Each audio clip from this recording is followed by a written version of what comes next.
ఏ ఉద్యమ నిర్మాణంలో లేదా ఉద్యమ కార్యాచరణలో మనం ఆధారపడినట్టుగా రేపటి నుంచి మనం ఆ పార్టీల మీద, ఆ శక్తుల మీద, ఆ సెక్షన్స్ మీద ఆధారపడే స్థితి పోతున్న రోజు రేపు ఇంకా ఏమవుతుందో గ్రామ పంచాయతీ ఎలక్షన్స్ తర్వాత ఏమైందో కూడా మనం ఊహించలేదు. కాబట్టి మనం ఒక స్టాండ్ బై, ఒక బ్యాకప్ లాగా విద్యార్థుల వేదికను ఒక ఇండిపెండెంట్ ఆర్గనైజేషన్గా నిలబెట్టుకోవాలని మనం అట్టే ఉంటున్నాం. మీకు చాలా మంది జిల్లాలో తెలుసు.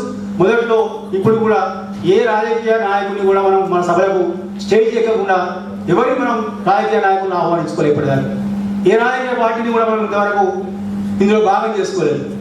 చాలా జిల్లాలలో జరిగినప్పుడు మంత్రులు వచ్చినా కూడా ఆర్డినెన్స్లో కూర్చొని వెళ్ళిపోయారు, పర్మిషన్ తీసుకొని పోయింది తప్ప ఎవరు స్టేజ్ ఎక్కి మాట్లాడకుండా మనం ఇండిపెండెంట్గా రాజకీయ కళలు లేకుండా మనం అయినా వచ్చిన విమర్శలు వాటిని మనం పని ద్వారానే తిప్పికొట్టాము.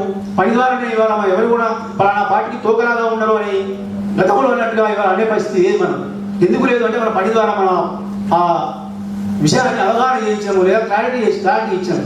కాబట్టి రేపు కూడా అదే పద్ధతిలో మనం అందరం కూడా ముందు విద్యార్థుల యొక్క నిర్మాణాన్ని ఇంకా పటిష్టం చేసుకొని స్థానిక నిర్మాణాలను బాగా డెవలప్ చేసుకొని ఇంకా విస్తపరుచుకొని నిర్మాణంలో బాగా పటిష్టంగా ఉంటే రేపు పొద్దున ఎనీ కేస్ ఏదైనా ఒక ప్రమాదం జరిగి లేదా ఏదైనా ఒక విపత్తు జరిగి రేపు పొద్దుగాల ఉద్యమ నాయకత్వం లేకపోతే లేదా ఉద్యమ నాయకత్వం వైదొలిగితే లేదా ఉద్యమ నాయకత్వం మీద విశ్వాసం పోతే తప్పనిసరిగా ఒక ఆల్టర్నేటివ్ ప్రత్యామ్నాయ నాయకత్వం అనేది తప్పనిసరిగా మనకు ఉండాలి.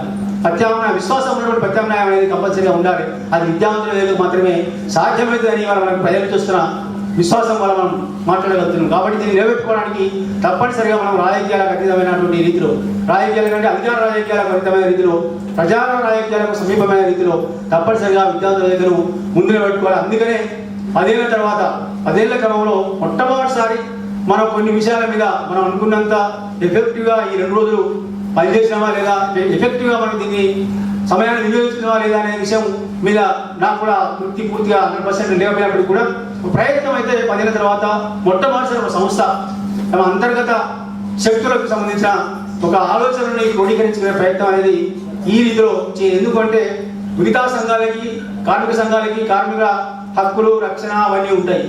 అదేవిధంగా ఉద్యోగ సంఘాలకి వాళ్ళ యొక్క జీతభత్యాలు లెక్కలు ఉంటాయి. కానీ మనం విద్యార్థులకి ఒకటే లెక్క ఉన్నది, తెలంగాణ రావడం ఎట్లా, ప్రజలు బాగుపడడం ఎట్లా. దానికోసమే అందరం కూడా సమిష్టిగా పనిచేద్దాం. మనకి పరిమితులు లేవు, పరిమితులలో మనం లేము, మనకేమి పరిమితులు లేవు. కాబట్టి అపరిమితమైన అవకాశాలు మనకు మాత్రమే ఉన్నాయి. కాబట్టి ఈ అవకాశాలను వాడుకొని ఈ 2 రోజుల్లో మనం ఇక్కడ నుంచి అర్థం చేసుకున్న, అవగాహన చేసుకున్న అంశాలని తప్పనిసరిగా జిల్లా స్థాయిలలో మళ్ళీ ఇట్లాంటిది ఒక డే లాంగ్ సెషన్స్ని మనం పెట్టుకొని ఇట్లాంటిదే ఇవాళ 10-11 అంశాల మీద మనం ఒక సుదీర్ఘమైన చర్చ చేసుకున్నాము. అట్లీస్ట్ బిగినింగ్ ఒక పాఠమాలు చేసుకున్నాం. అది అంత అనుకున్నంత సీరియస్గా వచ్చిందా లేదా అనే విషయంగా ఒక ఎజెండా మాత్రం సెట్ చేసుకున్నాం. ఇంకా చాలా అంశాలు ఉన్నాయి. ఆ అంశాలను కూడా మనం జిల్లాలలో ఇంకా విస్తృతంగా అక్కడి నుంచి మనం ఎజెండాను పట్టుకొచ్చి మనం రాష్ట్ర స్థాయి కమిటీకి ఆ ఎజెండా అంశాలను మనం పరిస్థితులు అందిద్దాం. ఒక సమగ్రమైన అంశాన్ని మనం చేద్దాం. ఇంకొకటి ఇవాళ జరిగిన మొన్న కూడా జేఏసీలో మొట్టమొదటిసారి ఒక 4 అంశాల మీద ఇవాళ తెలంగాణ రాష్ట్ర ఏర్పాటు సమయంలో వస్తున్నటువంటి అప్రహెన్షన్స్ ఏవైతే కిరణ్ కుమార్ రెడ్డి అధిష్టానం చెప్పిందో ఆ 4-5 అంశాల మీద ఒక మంచి లెక్చర్స్ మొన్న తీసుకోవడం జరిగింది. ఆ 4 అంశాలను కూడా పూర్తిగా మనం రికార్డ్ చేసుకున్నాము. వాటిని ఇవాళ వచ్చినటువంటి ఈ 2 రోజుల్లో వచ్చినటువంటి మొత్తం చర్చని మొత్తాన్ని కూడా చర్చ ప్రత్యేక సంచికగా ఒక 2 రోజులలో ఆ సంచికను తీసుకొస్తా ఉన్నాం. అదేవిధంగా ఇవన్నీ కూడా ఇవాళ ఈ తెలంగాణ.org అనే సంస్థ వెబ్సైట్ నిర్వహిస్తూ ఉన్నది. వాళ్ళు తెలంగాణ మీద వచ్చిన తెలంగాణ సాహిత్యం మొత్తాన్ని కూడా వాళ్ళు గ్రంథస్థం చేసి ఇంటర్నెట్లో ప్రపంచవ్యాప్తంగా అందుబాటులో అన్ని పుస్తకాలని అందుబాటులో ఉంచుతున్నారు. మీ పుస్తకాలు ఏమైనా ఉంటే కూడా విద్యావంతుల యొక్క రాష్ట్ర నాయకత్వానికి మాకు అందిస్తే వాటిని ప్రపంచవ్యాప్తంగా అందరికీ ఆ పుస్తకాలు అందుబాటులో ఉన్నాయి. ఆ పుస్తకాలని ఈ తెలంగాణ.org వాళ్ళకి అప్పచెప్పి అందులో గ్రంథస్థం చేయడానికి అవకాశం ఉంది. అదేవిధంగా పొద్దున దిలీప్ గారు చాలా విషయాలు చెప్పినారు, మళ్ళీ చెప్పక్కర్లేదు. ఇవాళ ఎలక్ట్రానిక్ యుగంలో వాటిని ఆ ఉపకరణాలని మనకు అందుబాటులో ఉన్న ఉపకరణాలని ఎంత ఎఫెక్టివ్గా వాడుకోవచ్చో మనం దాన్ని కూడా పరిగణలోకి తీసుకొని దాన్ని కూడా వినియోగించుకుందాం. రేపు పొద్దున ఈ చర్చ బ్రాండ్ మీదనే ఒక IPTV ఛానల్ని కూడా ప్రారంభం చేస్తాం. ఇంకొక 1 monthలో అది ప్రారంభమైంది. ఇంటర్నెట్ ప్రోటోకాల్ టెలివిజన్ అనేది ఒకటి ప్రారంభం చేస్తాం. దానికి FTV అనేది ప్రపంచవ్యాప్తంగా ఇంటర్నెట్లో ప్రపంచవ్యాప్తంగా ఉన్నటువంటి ఛానల్స్ని అందుబాటులో ఉంచేటువంటి ఇంటర్నెట్ ప్రోటోకాల్ సంబంధించిన దాంతో కూడా టైఅప్ అవుతున్నది. ఇంకో 1 monthలో చర్చ టీవీ కూడా ఐపీ టీవీ కూడా మనకు అందుబాటులో ఉంటుంది. కాబట్టి జిల్లాలలో ఎక్కడెక్కడైతే కార్యక్రమాలు ప్రతిసారి అడుగుతున్నాము, మీ కార్యక్రమం జరిగితే దాన్ని ఎక్కడో రికార్డ్ చేయాలి, లేకపోతే మళ్ళీ ఆంధ్రలో వచ్చి తెలంగాణ ఉద్యమం చేసి రాస్తారు. కాబట్టి మనము మన జిల్లాలలో అయ్యే కార్యక్రమాలని ఒక మనిషి పనిగా పెట్టుకొని కార్యక్రమ ఫోటో, ఒక చిన్న డిస్క్రిప్షన్, ఒక వివరణ లేదా వీలైతే మీ సెల్ ఫోన్లో తీసినటువంటి ఒక చిన్న వీడియో క్లిప్పింగ్, వాటిని కనీసం మనకు పంపించగలిగితే ఇక్కడ ఎక్కడో ఒక దగ్గర అవి విక్షిప్తమై ఒక దగ్గర క్రోడీకరించబడి ఉంటాయి. అవి ఒకసారి ఇంటర్నెట్లో వెళ్ళిపోతే ప్రపంచవ్యాప్తంగా వెళ్ళిపోతాయి. అది పర్మనెంట్గా ఒక రికార్డుగా, ఒక హిస్టరీగా నిలిచిపోతాయి. ఈ చిన్న పనిని మనం ఒక 2 నిమిషాలు 5 నిమిషాలు కేటాయిస్తే కూడా అది అయిపోతుంది. చాలా కార్యక్రమాలు మనం చేస్తూ ఉన్నాం, కానీ వాటిని రికార్డ్ చేయడం వల్ల మాత్రం మనం కొంచెం వెనకబడిపోతా ఉన్నాము. పొద్దున్న వేస్తే ఈ పేపర్లో రాయలేదు అని తిట్టుకుంటా, ఈ టీవీలో రాలేదు తిట్టుకుంటా ఉంటుంది తప్ప మనం చేయగలిగే పని మాత్రం మనం చేస్తలేము. కాబట్టి దయచేసి వాళ్ళ నిట్టే ముందు మనం ఏం చేసినా కూడా ఆలోచించి అది చేసే పని మనం చేసి దానికి మనిషిని కేటాయించుకొని జిల్లా వ్యాప్తంగా ఒక కోఆర్డినేషన్ కోసము ఒక వ్యక్తిని, అందులో అందం ఉన్న వాళ్ళు జర్నలిస్ట్ని, ఇంకెవరు రిటైర్డ్ పర్సన్ పెట్టుకుంటే ఇవన్నీ నిశ్చితమవుతాయి. ఇవన్నీ కూడా హిస్టరీకి రేపు పొద్దున భవిష్యత్తు సార్ చెప్తా ఉన్నాడు, తెలంగాణ ఉద్యమం భవిష్యత్తు తెలంగాణ ఏర్పడిన తర్వాత అధ్యయనం చేస్తే కనుక ప్రపంచవ్యాప్తంగా ఇది అద్భుతమైన అధ్యయనంగా ఉంటుంది.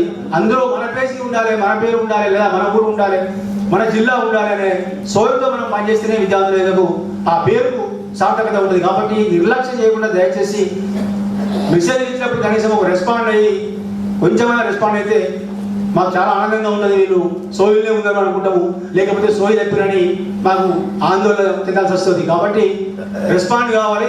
ఈ విషయాల మీద దయచేసి అందరూ కూడా జిల్లాలలో మళ్ళీ ఇట్లాంటి సమస్యల కోసం ప్లాన్ చేయాలని కోరుతూ, ఈ 2 రోజుల ఆతిథ్యాన్ని ఇచ్చినటువంటి నల్లగొండ, అద్భుతమైన ఆతిథ్యాన్ని ఇచ్చినటువంటి, మామూలు కాదు అద్భుతమైన ఆతిథ్యాన్ని నల్గొండ జిల్లా నుండి అందరూ ద్వారా ధన్యవాదాలు తెలియజేస్తా ఉన్నా.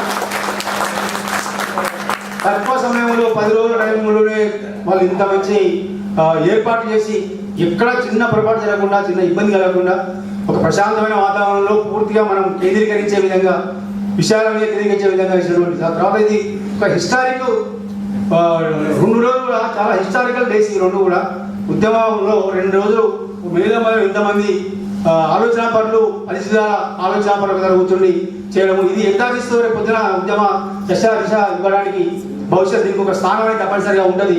దానికి భూమిక ఇచ్చినటువంటి, దానికి అవకాశం ఇచ్చినటువంటి నల్గొండ జిల్లా కమిటీ వాళ్లకు సహకరించిన ఇతర మిత్రులందరూ కూడా మన మనస్ఫూర్తిగా ధన్యవాదాలు చేస్తా ఉన్నా. ఇంకా చాలా మంది మిత్రులు సౌహార్ద ప్రతినిధులుగా లేదా విద్యావంతులు లేక ఏం మాట్లాడుకుంటూ విన్నామని కూడా టీఆర్టీయూ రాష్ట్ర అధ్యక్షులు మణిపాల్ రెడ్డి గారు వచ్చినారు. అదేవిధంగా రంగారెడ్డి జిల్లా జేఏసీ చైర్మన్ చర్మాన్ రెడ్డి గారు వచ్చినారు.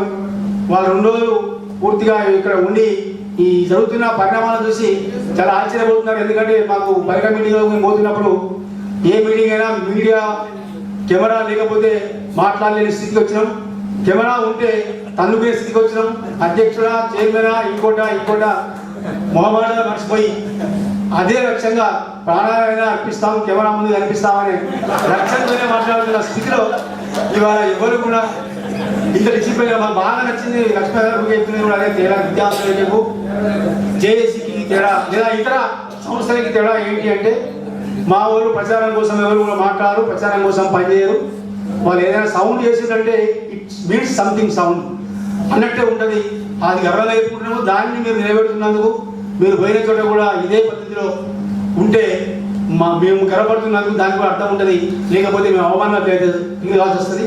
కాబట్టి ఈ సంప్రదాయాలని, ఈ పద్ధతులని మనం ఎల్లకాలం కొనసాగించి ప్రజల కోసము, ప్రజల మధ్యలో పనిచేయడానికి మరొకసారి పునరంకితమైదామని తెలియజేస్తూ, ఈ అవకాశం మాకు రాష్ట్ర కమిటీకి ఇచ్చి మేము ఇచ్చే పిలుపును స్పందించి చాలా వరకు కొంతమంది బాధపడవచ్చు కూడా, ఫోన్ చేసి నేను చాలా కోపం కూడా చేసిన అప్పటికని ఎందుకు రాలేదు, లిస్ట్ రాలేదు, మీ ఫోటో రాలేదు, ఐడెంటి కార్డు ఫోటో పంపుకున్నాము, కొంతమంది పంపారు, కొంతమంది పంపలేదు, వాళ్ళ బాధలు ఉండొచ్చు. కానీ మాకేంటంటే పత్రిక ప్రకారం నడవాలనేటువంటి ఒక మిలిటరీ రూల్ పెట్టుకోవడం వల్ల అది కొన్ని చాలా ఇబ్బంది వస్తుంది. అయినా సరే అందరూ కూడా అట్లాంటి ఏదైనా మనసు పెట్టుకోకుండా అది కేవలం పని సున్నితంగా జరగడం కోసము, స్మూత్ జరగడం కోసము, ఒక పద్ధతి క్రియేట్ కావడం కోసం చేసిందిగా భావించాలని కోరుతూ అందరికీ ధన్యవాదాలు. జై తెలంగాణ.